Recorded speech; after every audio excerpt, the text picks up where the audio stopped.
자, 오늘 말씀의 제목 같이 한번 고백합시다. 시작. 하나님과 실제적인 관계를 세우라. 아멘. 여러분, 우리가 누군가를 사귄다, 안다 라고 말할 때 우리 안다라는 단어는 우리 보통 그러지 않습니까? 지식적으로 아는 관계. 여러분, 윤석열 대통령 좀 압니까? 우리 장로님 윤석열 대통령 알아요? 안다고도 할 수 있고 모른다고도 할 수 있어요. 안다로 하는 것은 뭐예요? 그분이 이전에 검찰총장을 했고 잘렸고 대통령 후보가 되어 지금 대통령이 되었고, 이것은 뭐예요? 그분에 대하여서 아는 거죠. 그분에 대하여서 about 그분에 대하여 아는 것은요, 그분이 아는 것은 우리가 정보를 검색해 보면 알 수 있어요. 정보를 검색해 보면 알 수 있어. 근데 실제적으로 우리가 어떤 사랑의 관계를, 짝사랑이 아닌 서로 사랑의 관계를 이렇게 맺어가기 위해서는 사랑이라는 것은 일방적일 수 없잖아요. 일방적인 사랑은 그래서 짝사랑이니 외사랑이니 홀로사랑이니 이런 말로 우리가 표현을 하지 않습니까?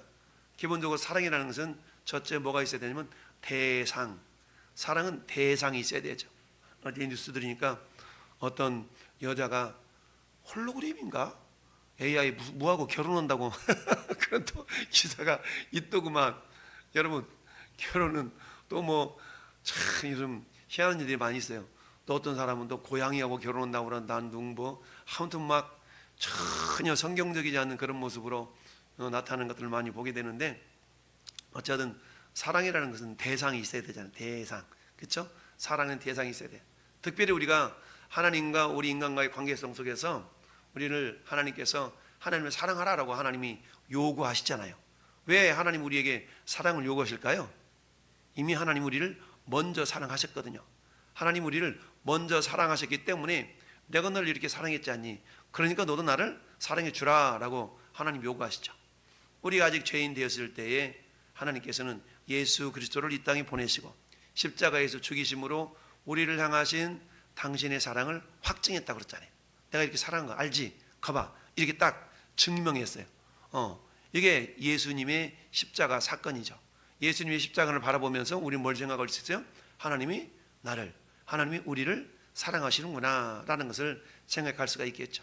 그런데 하나님은 우리를 자기의 독생자를 죽이시기까지 사랑하셨건만 우리가 그 하나님을 사랑으로 이렇게 반응을 보여야 되는데, 그 하나님을 사랑하지 않는다 그러면 이건 하나님의 사랑이 헛된 건 아니지만 하나님은 인격자시잖아요. 야, 내가 너를 사랑하는데 너는 나를 사랑하지 않냐고 다른 걸 사랑하느냐? 그래서 십계명에 하나님은 질투하는 하나님이신지.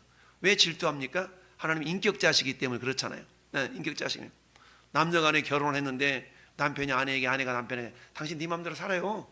남자를 만나 여자를 만나는 마음대로 살아요. 이런 여자가 있다는 것은 정상적인 사람이 아니죠. 서로 사랑의 관계가 있다 그러면, 사랑의 관계가 있다 그러면 어때요? 서로를 바라봐주면서 이해하고 협력하는 그런 관계를 맺어가야 되겠죠. 자, 하나님과 사랑의 관계도 마찬가지죠. 하나님은 그저 저 허공에 붕 떠 계신 하나님이 아니죠. 우리가 하나님과 사랑한다는 것은 뭐예요? 하나님이 우리의 사랑의 대상이라는 얘기죠. 사랑의 대상.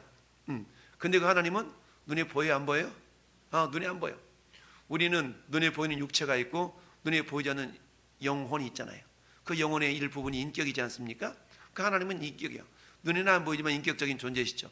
그러니까 우리가 하나님을 사랑한다라고 했을 때는 눈에 보이지 아니하시는 하나님을 눈에 보이는 육체만 가지고는 사랑할 수 없잖아요.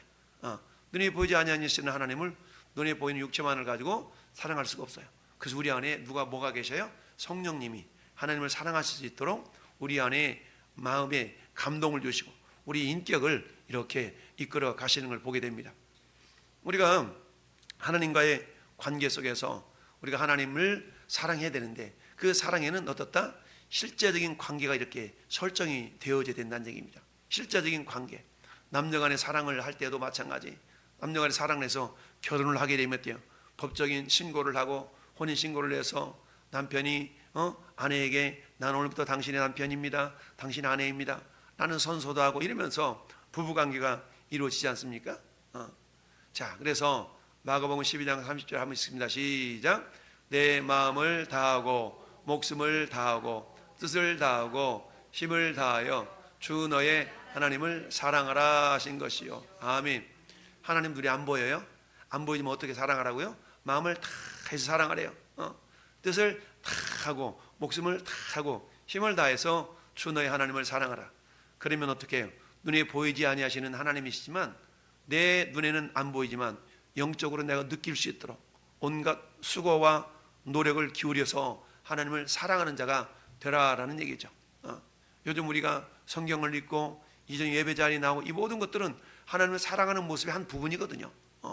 그래서 자, 하나님의 나라를 이루어 가시려는 하나님의 계획은 하나님과 그분의 사람과의 관계에 달려 있습니다.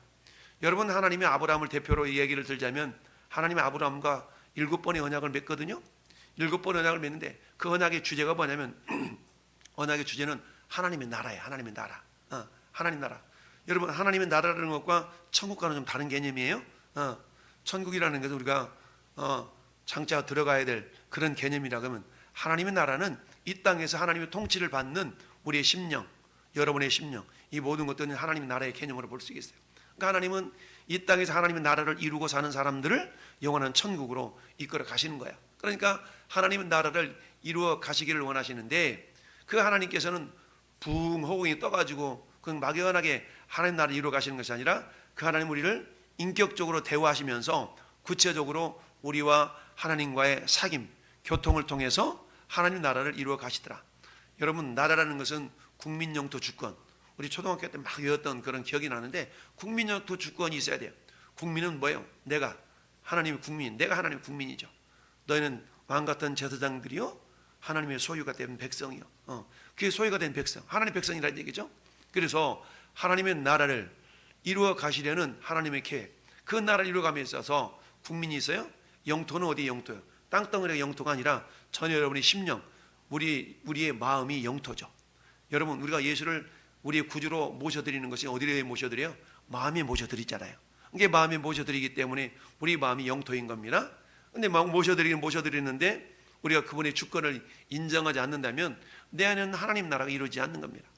여러분 안에 하나님 나라가 이루어졌나요? 하나님 나라 이루어졌어요. 하나님의 나라는 먹는 것과 마시는 것이 아니라 오직 성령 안에서 의와 평강과 희락이니라.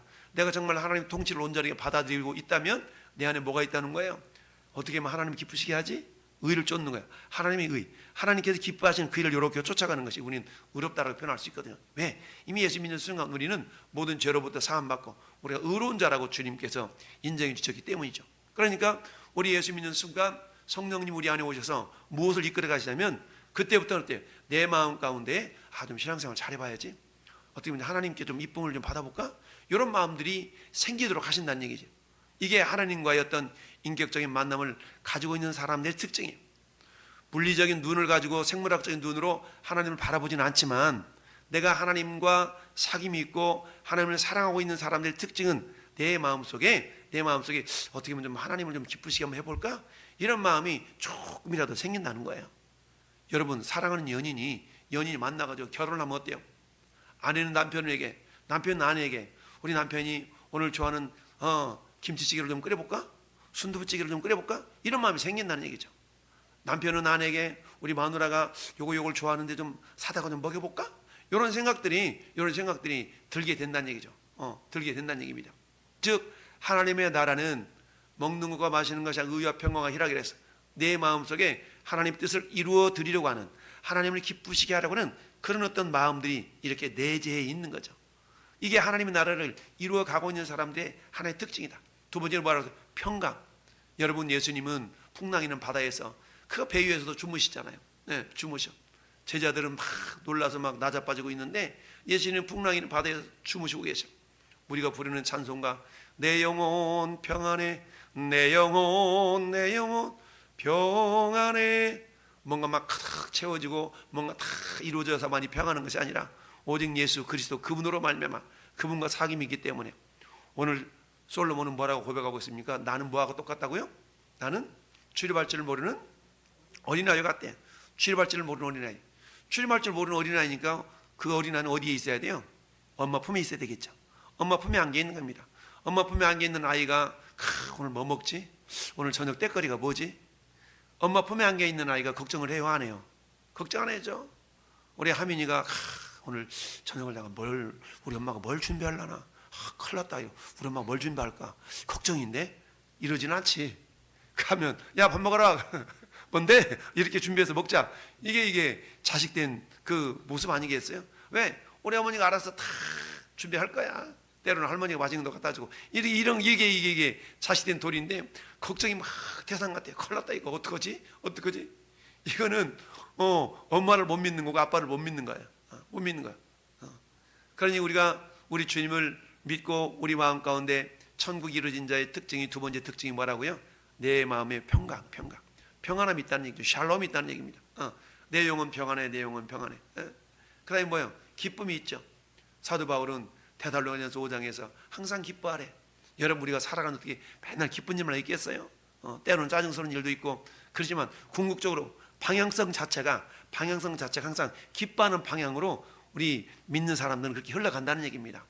여러분 사람이 감정이 있는데 어떻게 잠깐이라도 기분 나쁜 일이 있으면 짜증도 나고 그렇지 않겠습니까? 이게 인간의 당연한 모습이죠. 그렇지만 성경은 너희가 분을 내어도 죄를 짓지 말며 해가 지도록 분을 품지 말고 마귀에게 틈을 주지 말라 그러잖아요. 우리가 분을 낼 수는 있대 이거죠. 분을 낼 수는 있지만 해가 지도록 분을 품지 말래. 왜? 해가 지도록 분을 품으면 마귀에게 틈을 주니까 마귀는 틈타지 못하도록 하기 위해서 분을 낼 수는 있지만 마귀에게 틈을 주지 말고 그리고 뭐하라? 잽싸게 방향을 바꾸어서 할렐루야 이것도 합력하여 복이 되게 하시니 감사합니다 라고 하면서 뭐하라?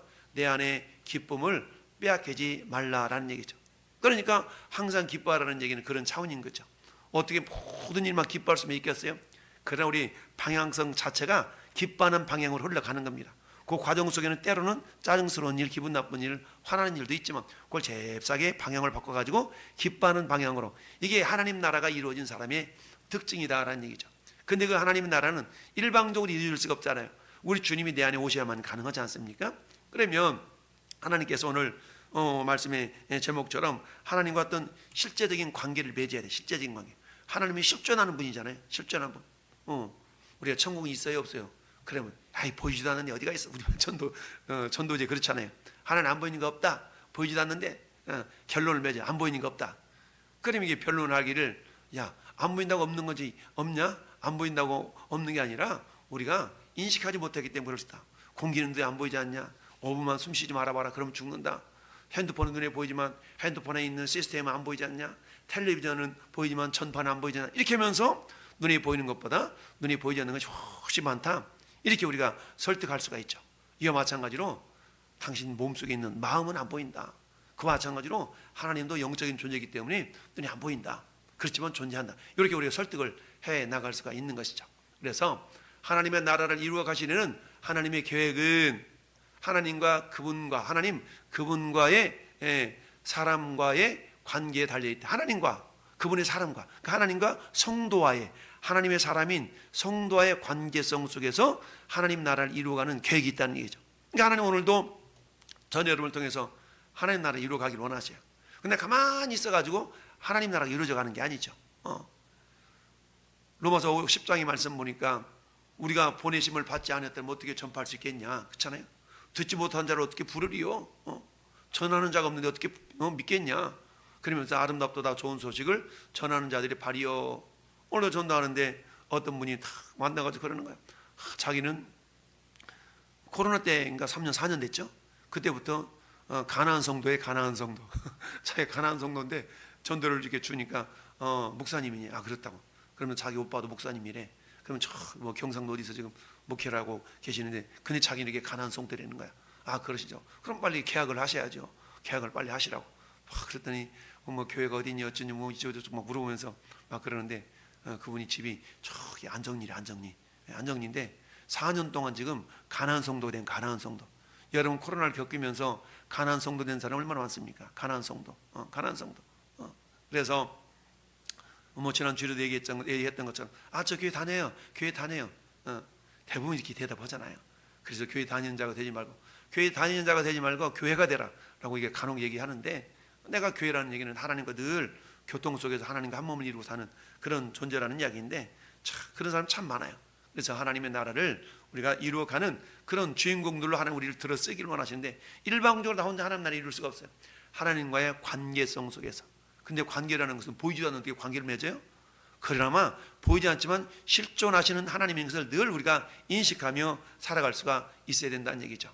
자, 그러면 한번 개요를 한번 읽어볼까요? 시작. 하나님이 우리와 맺고자 하는 관계는 사실적이고 개인적인 것입니다. 어떤 사람들은 이런 질문을 합니다. 사람이 진짜로 하나님과 사실적이고 개인적이며 실제적인 관계를 가질 수 있을까요? 그들은 하나님이 어딘가 멀리 계시고 관심이 없는 분이라고 생각합니다. 그런 하나님은 우리가 성경에서 보는 하나님이 아닙니다. 아멘. 여러분, 하나님은 멀리 계신 분이 아니라 하나님은 아주 가까이 계시죠? 어디 계세요? 우리 안에 계시잖아요. 우리 안에 계세요. 하나님은 멀리 계신 분이 아니라 멀리서 우리를 아시고 가까이에서도 우리 안에 계시고.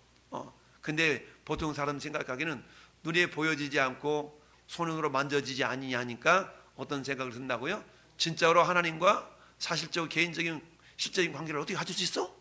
에이, 그건 그냥 하는 거 아니야? 이렇게 대답한다는 얘기입니다. 그리고 하나님은 어때? 우리한테는 뭐 관심도 없으신 분이지 뭘, 이렇게 생각한다는 얘기죠. 눈에 보이지도 않는데 하나님이 하나님이 내 사정을 알긴 하셔, 뭐 이러면서 막 그런다는 거예요. 근데 성경의 하나님은 그런 하나님이 아니다. 하나님은 날마다 우리와 관계를 맺고 싶어 하시고 우리에게 관심이 있으시고 우리의 작은 신음에도 귀를 기울이시고 우리의 기도에 응답하시는 하나님이시다. 할렐루야. 이 기도 응답은 그저 가상이었던 응답이 아니라 실제적인 응답. 성경을 쭉 보면 그런 내용으로 가득 차 있지 않습니까? 그래서 하나님은 우리와 실제적인 어떤 사실적인 그런 관계를 맺기를 원하신다는 얘기죠. 그러니까 여러분들이 기도할 때 개인적인 기도도 하고 합심 기도도 하고, 이 기도라는 거 뭐예요? 하나님과의 영적인 소통을 이루는 그런 시간이지 않습니까? 그래서 하나님은 우리가 사실적이고도 개인적인 그런 어떤 실적인 관계를 맺기를 원하신다는 얘기죠. 그러니까 항상 주님 어때요? 우리를 초청하시잖아요. 초청. 오라 내게 오라. 자주 주님이 우리를 초대하고 있고요, 초청하고 있어요. 그 하나님의 초대에 초청이 우리가 어떻게 반응을 보일 수 있어야 되겠죠. 이처럼 하나님은 사실적이고 개인적이고 실제적인 관계를 이렇게 맺고 있으시다라는 것을 우리 성경을 통해서 몇 가지만 한번 우리가 생각해 보자는 얘기입니다. 여러분, 에덴 동산에서 타락한 아담과 하와를 향해서 우리 하나님께 어떻게 실제적으로 관계를 맺으셨나? 여러분, 창세기 3장 20절 21절 두 절을 같이 읽어봅니다. 시작. 아담이 그의 아내의 이름을 하와라 불렀으니 그는 모든 산자의 어미가 되었더라. 여호와 하나님이 아담과 그의 아내를 위하여 가죽옷을 지어 입히시니라. 아멘. 여러분, 범죄한 이후에 아담과 하와가 에덴 동산을 쫓겨나잖아요. 쫓겨나는데 그들이 무엇을 치마로 만들었어요? 무화과나무 이파리를 엮어가지고 치마 만들어, 치마. 그렇죠? 근데 무화과나무 이파리는 어때요? 햇볕은 쨍쨍, 모래알은 반짝. 시간이 지나면 다 바스러져 가지고 금세 자기의 추한 부분이 다시 보이게 돼요. 그러면 또 어떻게 해야 돼요? 또 무화과나무 또 잽싸게 따가지고 엮어서 이렇게 치마를 해야 돼. 또 시간이 지나면 바싹 말라가지고 또 으스러져. 그러면 잽싸게 또 무화과나무 이파리를 엮어가지고 또 차고 이게 반복되죠. 이게 뭐라고 얘기해요? 이게 인간의 수고죠. 이거는 인간의 수고를 통해서 자기의 이 수치를 완전히 가릴 수가 없는 겁니다. 그러니까 하나님께서 그런 아담과 하와를 위하여서 어떻게 해요? 가죽옷을 어떻게 했다고요? 지어 입히셨다. 보세요. 가죽옷을 짓기 위해서는 뭐가 필요해요? 희생 제물이 필요하지 않습니까? 가죽을 뺏게 될 짐승이 필요해요. 물론 창세기 3장 21절을 우리는 원시복음이라고 하죠. 원시복음. 가죽을 지어 입혔다. 누군가가 희생이 되어졌기 때문에, 어떤 짐승인가 희생이 되어졌기 때문에 아담과 하와에게 가죽을 지어줄 수가 있었다는 얘기죠. 이것은 뭡니까? 예수 그리스도의 희생을 예표한 사건 아니겠어요? 그러니까 장차 예수님이 죽으셔서 흘리시던 보혈 때문에 우리가 죄산 받는 거 똑같은 이치거든요. 죄가 가려졌지 않습니까? 그런 것처럼 아담과 하와를 위해서 하나님은 가죽옷을 어때요? 친히 지어 입히시니라. 아담과 하와가 한 일은 뭘까요? 아담과 하와가 한 일은 아무것도 없어. 손 들어, 손 내려, 발레, 이거죠. 이거 입히셨다고 했잖아요. 지어가지고 입어라 그러지 않으셨어. 지어 입히셨어요. 마치 우리가 누가복음의 누가복음 15장에 탕자에 비해서 그런 말씀 있지 않습니까? 돌아온 탕자를 향해서 아버지가 어때요? 야, 가락지를 끼워주고 발을 씻겨주고, 발을 씻기고 가락지를 끼워주고, 그리고 제일조선을 내어다 제일조선을 입어라 그러지 않냐고? 제일조선을 입혀주고, 그리고 살진 송아지를 잡고. 아들이 한 것은 아무것도 없어. 아버지가 손가락 내 가락지 끼워줬어. 손 올려 옷 입혀줬어. 발 씻겨줬어. 아들이란 것은 어때? 아버지를 아버지로 차마 부를 수 없는 그런 죄송함 속에서 왔지만 아버지는 여전히 너는 내 아들이라, 이거 아니겠어요? 마찬가지로 하나님께서는 우리가 죄 때문에 하나님을 감히 우러러 볼 수도 없는 그런 어떤 열악한 존재였음에도 불구하고 주님의 보혈 때문에 무슨 소리냐, 내가 오늘날 너를 낳았다, 너는 내 아들이라, 너는 내 딸이라 라고 우리를 용납해 주셨다는 얘기입니다. 그러니까 이 타락한 아담과 하와를 향해서도 하나님 어떤 관계, 아주 실제적인 관계, 그 관계를 어떻게 확인할 수 있다고요? 가죽옷을 지어 입히시는 그런 어떤 자상한 하나님의 모습, 그 관계를 우리가 생각해 볼 수가 있다. 둘째, 여러분, 우리 아브라함의 여종되었던 하갈이 여종되었던 사례 여종되었던 하갈이가 사례가 애를 못 낳으니까 사례가 뭐라고 남편한테 얘기해? 여보 아무래도 하나님 안 줄라나 봐. 아무래도 안 줄 것 같으니까 당신이 쟤한테 들어가가지고 씨를 이렇게 좀 만들어 봐. 아브라함은 어때? 못 이기는 척하고 알았어 하고 하갈한테 들어가가지고 씨를 줬더니 애가 생겼잖아요. 그러니 어때? 야, 애도 못 낳는 것이 나는 애 낳았잖아. 애가 있잖아. 그래가지고 자기 여주인을 막 아주 대접을 못 하잖아요. 그러니까 이것 봐라, 너만 애만 낳으라 그랬지 네가 여주인 노릇 하려고 그래? 이래가지고 어때요? 박해를 하지 않습니까? 그러니까 어때요? 도망가서 막 도망가가지고 하나님 어떻게 하면 좋아요? 어떻게 하면 좋아요? 그때 하나님께서 누구를 보냈어요? 천사를 보냈어. 천사를 보내가지고 하시는 말씀이 오늘 16장 8절에 시작. 이르되 사례 여종 하갈아, 내가 어디서 왔으며 어디로 가느냐? 그가 이르되 나는 내 여주인 사례를 피하여 도망하나이다. 여호와의 사자가 그에게 이르시되 내 여주인에게로 돌아가서 그 수하에 복종하라. 여러분, 하나님은 도망 나와 있는 이 하갈을 향해서 주님이 찾아가시잖아요. 여호와의 사자 모습으로 찾아갔어. 그가 물어보잖아요. 몰라서 물어본 게 아니죠. 몰라서 물어본 게 아담아 네가 어디 있느냐? 몰라서 물어본 게 아니야. 하갈아 네가 어디서 왔으며 왜 왔냐? 어디로 가냐? 이건 몰라서 물어보는 게 아니거든요. 너의 정체성이 뭐냐 이거죠. 너의 정체성이 뭐냐. 네. 그랬더니 이실직고 하잖아요. 나는 내 여주인 사례를 피하여 도망한 도망자입니다. 그랬더니 뭐라? 다시 돌아가. 그러면서 말하기를 여호와의 사자가 또 그에게 이르시되 내가 내 씨를 크게 번성하여 그 수가 많아 셀 수가 없게 할 거다. 야, 지금 뱃속에 애기 하나 있는데 그렇게 지금 약속해 주잖아요. 그러면서 뭐라고요?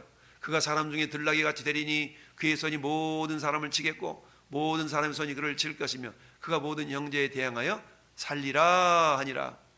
13절 읽어봐요. 시작. 하갈이 자기에게 이르신 여호와의 이름을 나를 살피시는 하나님이라 했으니 이는 내가 어떻게 여기서 나를 살피신 하나님을 배웠는고 함이라. 하갈이는 지금 뭐예요? 하나님을 배웠다는 얘기잖아요. 배웠다는 얘기는 뭐예요?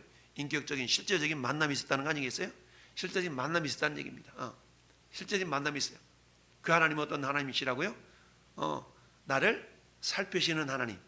그러면 저때 나타났던 여호와의 사자, 하나님이 사자의 모습으로 나타나셨는데 그때 역사하셨던 하나님은 오늘날은 역사 안 하죠? 그럼 또 아멘하면 안 된다 그랬어요. 이럴 때 졸고 있다가 아멘 해가지고 여전히 동일하게 역사하시는 하나님을 믿습니다. 하갈이가 그 샘 이름을 어때요? 부엘라 헤로이라고 불렀어. 감찰하시는 하나님, 살피신 하나님이라고 했죠.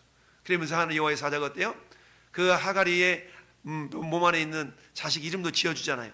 네 이름을 이스마엘이라 그래라. 그 이름을 이스마엘이라 그래라. 이름까지 지어줘요. 요즘 이름 잘못 져가지고 장명소 찾아가서 30만 원 40만 원 주면서 이름 짓는 사람 얼마나. 근데 하나님이 이름까지 다 지어줬으니 얼마나 감사해. 이게 뭐예요? 실제적인 관계성을 보여주는 그런 모습이에요. 또 우리가 오늘 읽어본 솔로몬도 어때요? 솔로몬 하나님께 일천번제를 드렸더니 하나님이 나타나잖아요. 야 솔로몬아, 너한테 뭐 해줄까? 너 뭐 해줄까? 솔로몬이 나는 출애할 줄을 모르는 어린아이입니다. 근데 우리 아버지를 이어서 이 많은 백성들을 내가 무엇으로 다스릴 수 있겠습니까? 저 사람들 백성들 소리를 잘 들어야 잘 다스릴 수 있을 텐데 듣는 마음 주세요. 샤마 지혜로운 마음을 달라는 얘기죠. 하나님이 감동하시지 않습니까? 그래서 하나님께서 야 네가 이것을 구하니 참 내 기분 좋다. 네가 구하지 아니하는 그것도 주는 것뿐만 아니라 구하지 아니 이것도 주겠다. 이러면서 하나님이 솔로몬에게 지혜와 총명을 심히 많이 주시고 또 넓은 마음을 주셨어요. 할렐루야. 참, 그랬더니 솔로몬의 지혜가 동쪽 모든 사람의 지혜와 애굽의 모든 지혜보다 뭐였어요? 뛰어난지라. 우리가 잘 아는 다니엘도 역시 마찬가지입니까? 다니엘도 뜻을 정하여 기도했을 때 하나님께서 10배의 지혜가 주어졌던 거 아니겠습니까? 그 10배의 지혜가 주어지니까 포로로 끌려갔음에도 불구하고 메데 바사에 바벨론에 어떤 사람들보다 더 출중한 그런 실력을 발휘할 수 있었던 거잖아요. 이게 왜 저절로 되는 것이 아니라 실제적인 관계성 속에서 나타날 수 있는 그런 모습이죠. 이런 모습은 저 구약 시대만 있고 오늘날에 없냐? 아니, 신약에도 있다는 얘기예요. 신약에도 있어. 신약에도 예수님께서 12 제자들을 전도하려고 둘씩 짝지어 보내시면서 뭐라고 하셨다고요? 둘씩 보내시며 더러운 귀신을 제하는 뭘 주셨어요? 권능, 권세와 능력을 주셨어요. 그러니까 그때 가서 전도할 때마다 제자들이 깜짝 놀라잖아요. 그 권능을 받아가지고 전도하니까 주님께 보고하러 돌아가. 주님 막 보고해. 그래 잘 갔다 왔어. 세상에 우리 막 전도했더니 막 귀신이 떠나가고요, 사단이 떨어지는 걸 내가 우리가 봤어요. 막 너무 기뻐가지고. 그러니까 야야 너 그것까지 기뻐하지 마. 더 기쁜 거 뭔지 알아? 니네 이름이 저 하늘나라에 기록된 것으로 기뻐해. 할렐루야. 이렇게 말씀하셨죠. 그러니까 저나 여러분의 이름은 지금 어디 기록되어 있어요? 천국에 있는 생명책에 기록된 줄 믿습니다. 예수를 구주로 삼았기 때문에 우리 이름이 천국에 기록된 것으로 기뻐해요. 여러분, 우리 모든 사람 다 죽어요. 죽으면 죽음 위에는 심판이 있다고 그랬어. 다 죽고 하나님 앞에 갔는데 하나님이 가만히 있어봐라. 야, 네가 네 이름이 누구냐? 예, 누군데요? 가만히 있어봐. 여기 출습부가 있는데 네 이름 좀 있나 보자. 생명책에 그 이름이 없으면 너는 안 되겠다. 지금 믿으면 안 될까요? 예수는 살아있을 때 믿는 거라고 그랬죠? 지금 믿으면 안 돼. 너는 늦었어. 기회를 놓쳤어. 네 인생 일생이라는 기회가 있었지 않냐? 일생, birth to death, 태어나 죽을 때까지 예수 믿을 수 있는 기회가 있었지만 너는 기회를 살지 못했지 않냐? 너 그때 평택역에서 그 한 목사가 너한테 예수 믿어라 그러더구만. 그때 외면하고 비웃고 지나갔지? 욕하고 지나갔지? 이럴 수 있는 일이 있다는 얘기예요. 할렐루야. 근데 너는 그래 전도지 받아들고 집에 들어가서 그래 예수 믿으면 어떻게 해야 되는데요? 예수님 저 믿고 싶어요. 그러다가 예수 믿었지. 그래 잘했다. 이런 날이 우리에게 다가온 줄 믿어요. 할렐루야. 예. 그래서 그때 주님이 여행을 위하여 지팡이 외에는 양식이나 배낭이나 전대 돈이나 아무것도 가지지 말며 구체적으로 예수님이 말씀해 주고 계셔요.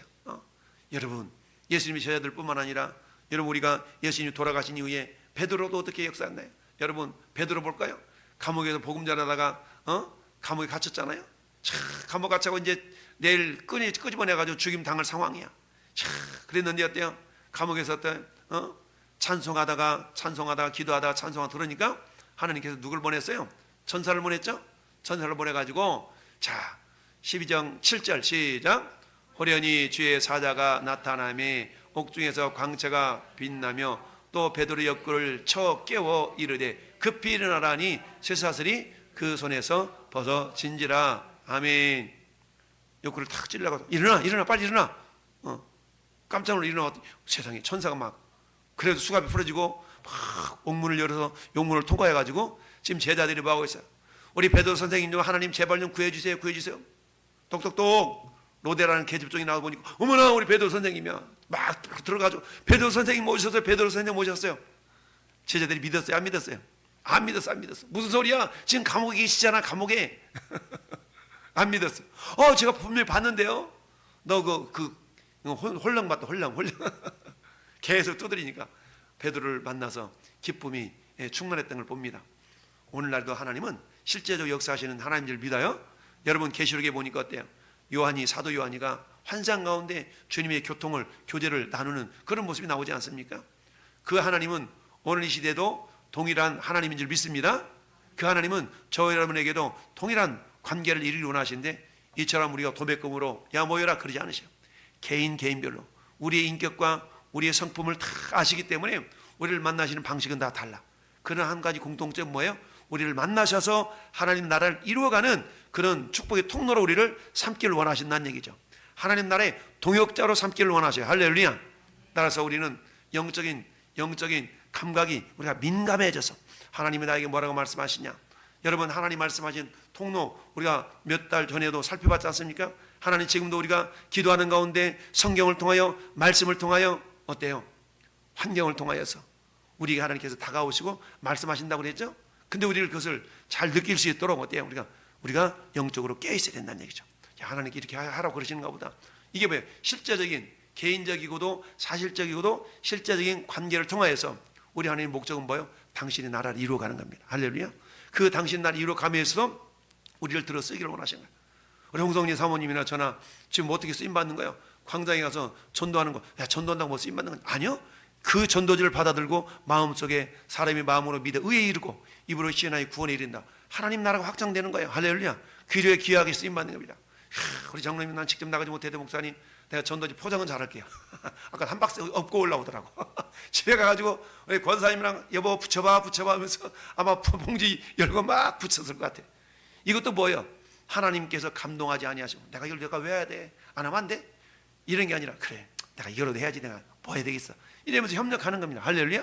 그런 관계성 속에서 하나님 나라가 이루어지고, 이게 뭐예요? 전부 다 나와 하나님과 사실적이고도 개인적이고도 실제적인 관계의 모습들인 줄 믿습니다. 이런 경험들이 가만히 있으면 안 이루어져요. 가만히 있으면.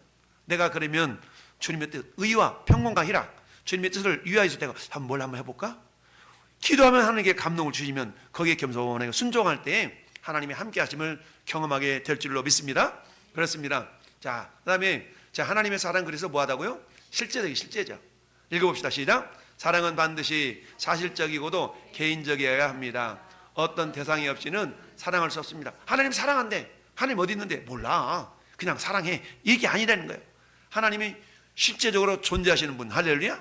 인격으로 존재하시는 분, 그 하나님의 대상을, 그 하나님을 우리가 대상 삼아서 하나님을 우리의 사랑의 대상으로 우리가 여기고 사랑의 관계를 경험할 수 있어야 돼요. 왜 날 사랑하나, 왜 날 사랑하나, 예수님 갈보리 가야 했나, 왜 날 사랑하나. 그 찬양을 불렀던, 작사했던, 작곡했던 그분들이 그냥 아무거나 이렇게 작사하고 작곡했을까요? 경험이 되어진 것을 곡으로 만들고 가사를 쓴 거 아니겠어요? 우리들은 어때요? 그 찬양을 부리면서 그렇지, 왜 하나님 나를 사랑하시지? 이러는 감동이 우리 가운데 있는 가운데, 그렇다면 나는 우리 주님을 사랑해야지. 나는 말, 이게 뭐예요? 개인적으로 일방적일 수가 없어요. 서로 사랑이라고 하잖아요. 어떤 대상이 없이는 사랑할 수가 없어. 우리 사랑에 대해서는 하나님은 영적인 존재이지만 실존하시는 하나님입니다. 할렐루야. 그 실존하시는 하나님, 우리는 영으로 사랑할 수가 있는 거죠. 하나님과의 사랑의 관계는 두 명의 사실적인 인격과 인격이 만날 때, 하나님 인격과 우리 인격이 만난 줄 믿어요? 인격이 만났으니까 사랑의 관계가 이루어지는 겁니다. 할렐루야. 자, 하나님과의 관계는 사실적이고도 개인적인 것이에요. 이것이 하나님이 항상 갈망해 오신 것이에요. 하나님 그러기를 원하신다는 얘기죠. 그 주님이 어때요? 똑똑똑, 야, 문 좀 열어봐 라고 주님이 노크가 일하는 줄 믿습니다. 그래서 이 갈망을 현실화시키기 위해서 하나님은 온 것까지 노력을 다 해오고 계신다라는 사실이요. 하나님은 자신의 생명을 당신에게 쏟아부으시는 인격체입니다. 우리 하나님은 오늘도 저와 여러분에게 당신의 생명을 쏟아부어 주신 줄 믿어요? 그렇습니다. 우리 결론을 한번 봅시다. 시작. 우리의 인생과 사역에 있어서 가장 중요한 것은 하나님이 지속적인 임재입니다. 불행히도 많은 경우 우리는 하나님을 우리 인생의 한 고립된 영역으로 제한하는 경우가 많습니다. 그리고는 언제든지 필요할 때만 그분을 찾죠. 그것은 우리가 하나님의 말씀에서 보는 격과는 정반대입니다. 그분은 이 세상에서 역사하시는 분입니다. 하나님께서는 우리를 통해서 당신의 뜻을 이루시려고 우리를 초청하십니다. 하나님 나라를 이루어 가시려는 그분의 계획은 하나님과 그분과의 관계에 달려 있습니다. 아멘. 하나님 우리를 초청하시잖아요. 야, 일을 한번 같이 한번 해볼까? 예, 하나님 알겠습니다. 제가 뭘 하면 되는데요. 너 이렇게 한번 해봐. 우리에게 감동을 주실 때 우리는 그 감동을 어때? 무시해버리면 안 돼. 작은 감동이라도 우리가 순종해 나갈 때 하나님과 인격적인 관계를 경험할 수 있는 겁니다. 할렐루야. 이걸 우리가 영적으로 민감하게 되면 반드시 그렇게 될 수가 있다는 얘기죠. 오늘 하나님은 저와 여러분을 통해서 그 하나님 나라를 이루어가기를 원하셔요. 그 하나님 우리를 오늘 또 녹화하고 계셔. 야무개야 내가 너 이렇게 같이 일하고 싶다. 그 일의 목적은 하나님 나라를 이루어가는 거지 않습니까? 하나님 나라를 이루어가는 과정 속에서 하나님 우리와 인격적인 관계를 맺으시고 사랑 관계를 맺으시고 그 거룩한 사역에 우리를 동역자로 불러주신 줄 믿습니다.